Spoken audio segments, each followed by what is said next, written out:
ሃይማኖት እኮ የበላይና የበታች የለውም። አላህ ዘንድ የሰው ልጅ እኩል ነው።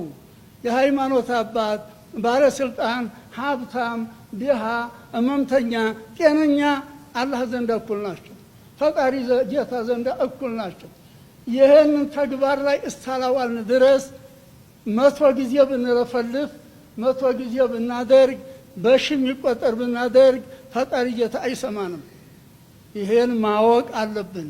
መጀመሪያ ልባችንን ንጹህ ማድረግ አለብን። ሁለተኛ ስራችንን ንጹህ ማድረግ አለብን።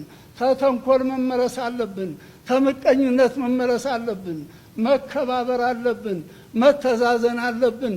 አንዱ እየበላ እየሟጠጠ አንዱ ንብረት አንዱ እየወሰደ አንዱ ጦማዳሪ ነው።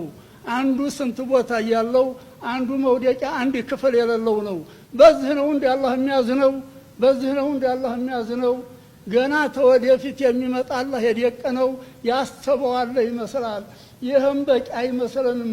እውነቱን ሐቂቃውን ስናየው ይመለስልን ያልን እንደሆን እኛ እንመለስ፣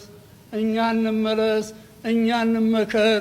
አለዛ እንደ መሻይኾቻችን እንደ ቅድመ አባቶቻችን እንዲህ ዓለም እንዲህ የሚያንቀጠቅጥ ነገር የለም። በሸኾቻችን አንድ አደጋ የመጣ እንደሆነ አንድ ሸኽስ ተደረሰው ይበቃል።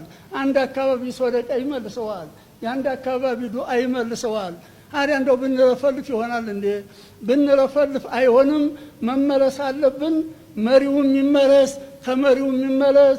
የሃይማኖት አባቶች ይጸጸቱ፣ እንጸጸት። ወጣቱ ይመለስ፣ ሴቱ ወንዱ ይመለስ። ፈጣሪ ጌታ ይሰማናል።